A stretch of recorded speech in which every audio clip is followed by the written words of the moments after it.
Equilibrium. That's our next chapter, and quite honestly, almost the most important thing we're going to do for this second semester. So here's the first thing I want you to remember. This is the first chapter on second semester. Yes, I know we're still in first semester, but this will not be on your final exam. It will be on your second semester final exam. It governs so much of what we're going to do in this next quarter, quite honestly. So I want you to consider two beakers for a second. Both beakers of water. The second one has a lid on it, so we have an open system and a closed system. If this is water and we leave it out, eventually some of this water is going to evaporate. So we could sort of write a little equation for this process of water evaporating, and I'm going to put this as a GTC process, goes to completion. Yeah, that's not a technical term, I'm just saying that's what's happening. We already know, because we've talked about vapor pressure, if water starts to evaporate here in this closed system, eventually some of it will start to recondense, and so this one's a little different because an equilibrium will be established between the liquid and the gas, which is far different than the go to completion. With the liquid water, eventually the level of this water will decrease and then decrease and eventually completely disappear. That's not the case in this second example. We're not going to be talking about physical changes so much. We're going to be talking about chemical reactions. But if you consider the reaction of methane burning into carbon dioxide and water, say a Bunsen burner, right? That's the fuel that you would use. This is a reaction that goes to completion. You can't have it go back the other way. We're not going to catch the carbon dioxide and water and reform those things. That's not what happens. But when a system is a closed system, and that could mean a lot of things. It does not literally mean you have to have a lid on it, although in the case of this example involving gases it would. It could mean that the reactants and products stay in an aqueous solution and nobody's leaving the solution. So it doesn't have to have a lid. But if you have a reaction of 2NO2 gas turning into N2O4 in a closed container, so you literally have a container that has both NO2 and N2O4, an equilibrium will establish with this. And you can actually see the fact that this is a brown gas and this is a colorless gas. And if you start simply with NO2, the color of the brown gas will decrease, but it will not disappear, because what happens is both the forward and the reverse reaction are taking place at the same time. NO2 is turning into N2O4, and N2O4 is turning back into NO2. That's different than the other stuff we've talked about this unit. The rest of the time when we talked about limiting or excess reactant problems, we ran out of something. That literally was a go-to completion. What I want to do in this video is I want to do just one of many examples we're going to do in class of solving a type of equilibrium problem. So before we do that, you should jot down the 4 steps for solving equilibrium problems.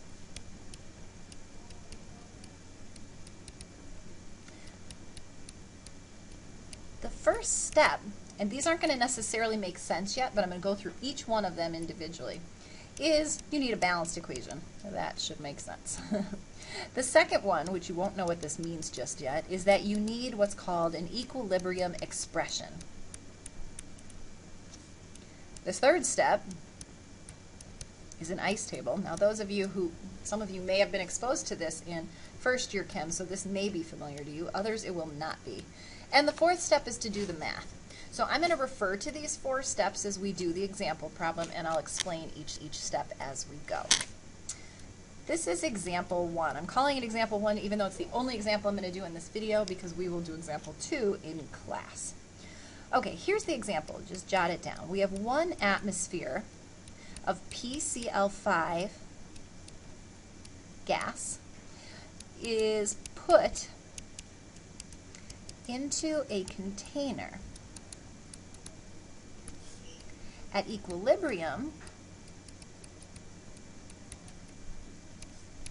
20% has reacted and turned into products.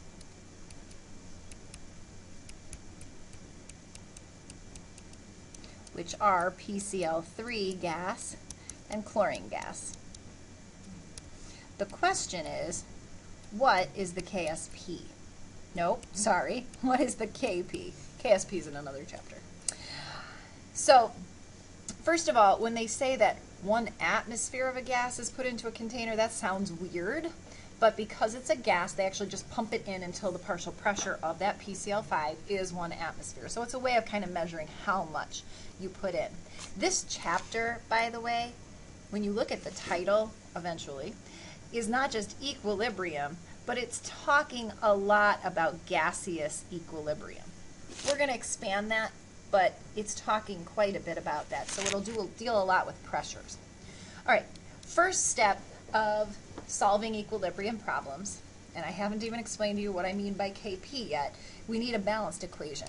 So it tells me I start with PCl5, it decomposes into PCl3 and chlorine gas, it reaches equilibrium, so the arrows go in both directions, and then I balance it, which is super easy in this problem. Okay, I'm done with step 1. Step 2, I need to write that equilibrium expression. What an equilibrium expression is it's a mathematical equation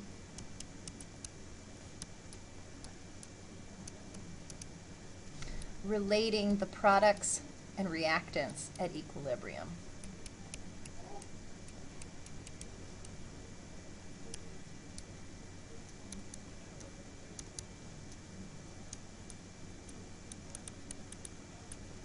So it's a math equation. It's not going to have any numbers put into it, but it's a math equation. The way that it works is Kp, P stands for pressure. The K is an equilibrium constant.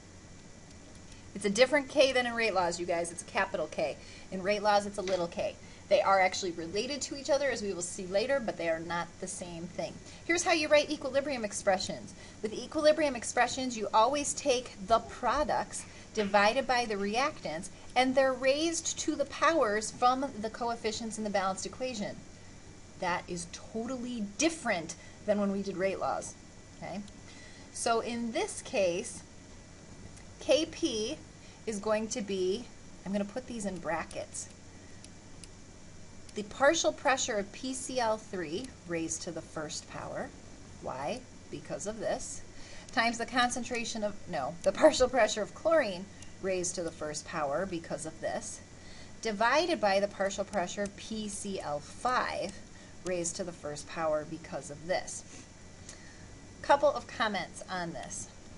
First, you only include components whose concentration or pressure can change.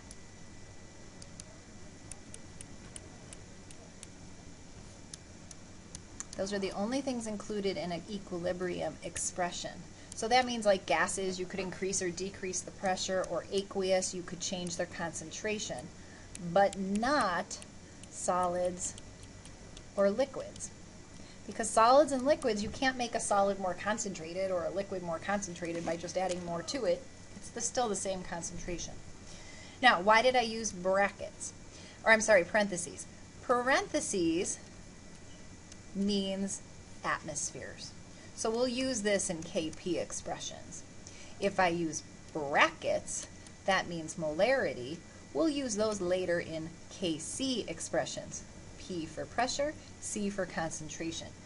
You use them the same, it's just this little letter differs. So this is the equilibrium expression asked for in part 2. Part 3 is the ice table. And the ice table is a way for us to keep track mathematically what happens over the course of a reaction. It literally says ice down the side, which stands for initial, change, and equilibrium. In this top corner, we put whatever units we're recording our substances in. In this case, we're recording them in atmospheres because we're starting with, if we look back at the problem, 1 atmosphere. And then across the top, we just write the balanced equation. These are the things we need to keep track of.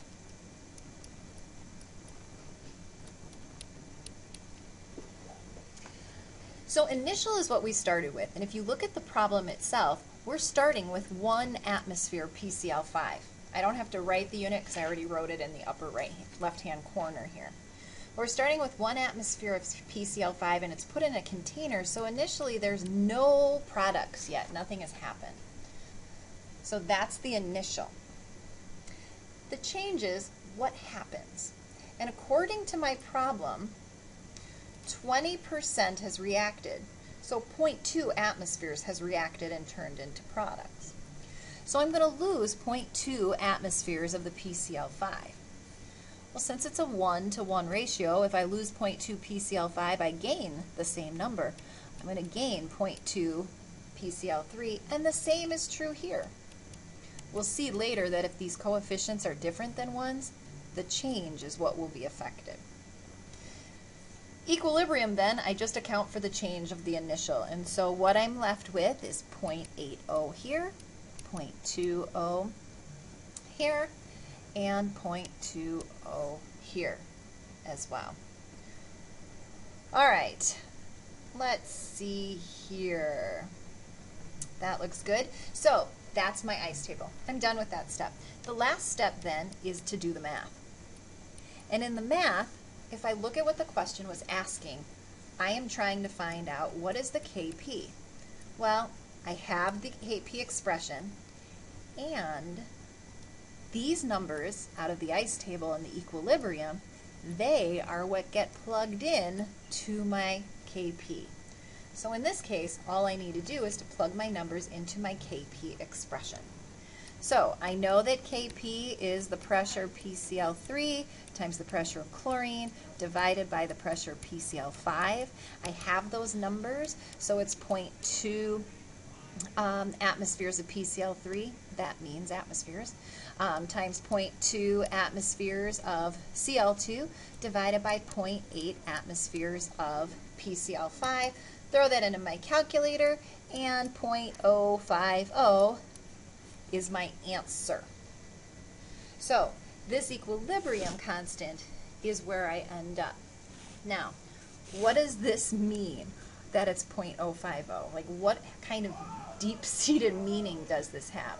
Well, since this is products divided by reactants, and this number is very, very small, it tells me that in the reaction of PCl5 to PCl3 and chlorine gas, that I must have less of these and much more of that, because products divided by reactants gave me such a tiny number. So it's a numerical thing that tells me something about, at equilibrium, do I end up with a lot of products and a little reactants, or do I end up with very few products and more reactants? It tells us where we end up. So literally in the container, I end up with fewer of these than I do of these.